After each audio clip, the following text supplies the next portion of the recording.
see you both." "No Dillon this trip?" Johnson asked. He was referring to Sean Dillon, in the past a feared IRA enforcer, now Ferguson's strong right hand. "There didn't seem any need, and he's concerned about Hannah Bernstein. She's really in a very bad way, thanks to that Russian bastard Ashimov." "President Cazalet will want to hear all about that. Let's go." They drove along Constitution Avenue towards the White House, where, as usual these days, and in spite of the weather, there were demonstrators. Their driver tried the east entrance, where they were greeted warmly by a Secret Service agent on duty, who escorted them to the President's secretary, a pleasant and cheerful lady who admitted them to the Oval Office. There they found Jake Cazalet in shirt-sleeves at his desk, as usual, working his way through a pile of documents. "So you made it. I heard the weather wasn't too good." Cazalet came round the desk and shook Ferguson warmly by the hand. "Good to see you, General, as always. I think whiskey is in order, considering this damn rain. Clancy, if you'd be kind enough to do the honours." He turned to the other two and said to Ferguson, "You took a bullet in the shoulder, I understand." "I was lucky, Mr. President. A bad crease, thanks to the IRA mercenaries employed by Belov's people, but that's all." Joseph Belov, the billionaire head of Belov International, had once been a colonel in charge of the KGB's old Department 3. His intentions now were as they had been then: disruption of the Western world as much as possible, encouragement and financial support for terrorism of all kinds.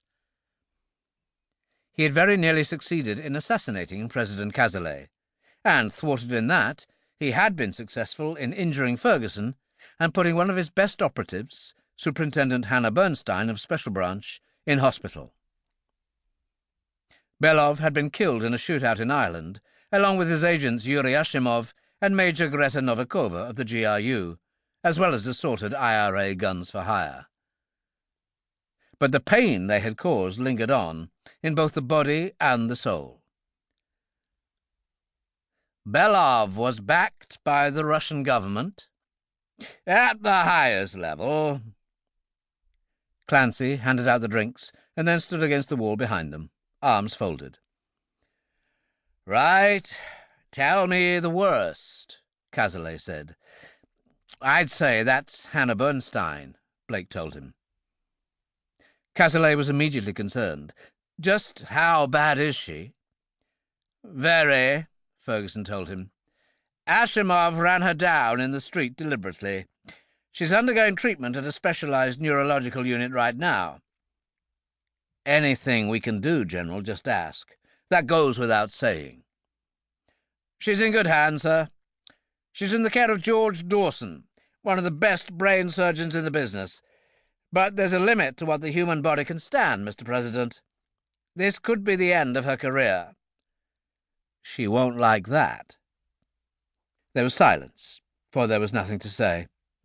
After a while, Ferguson carried on. "Thanks to the efforts of Major Roper, our computer expert, we established that Major Ashimov had fled to Belov's house in County Louth in company with Novikova. He also established that Belov himself was there, but about to leave for Moscow.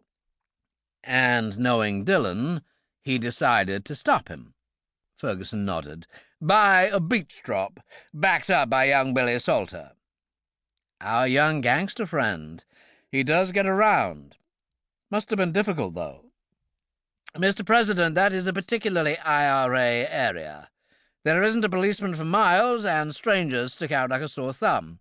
Any kind of trouble, people keep their heads down and stay indoors. They don't want to know. It was a very tricky drop." "So, what was the body count?"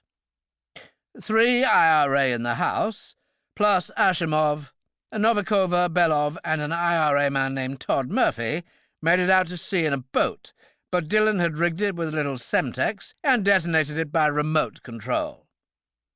"By God, he's a ruthless bastard," Cazalet said. "After that, I think I could do with another one. Clancy?" Clancy obliged and recharged their glasses.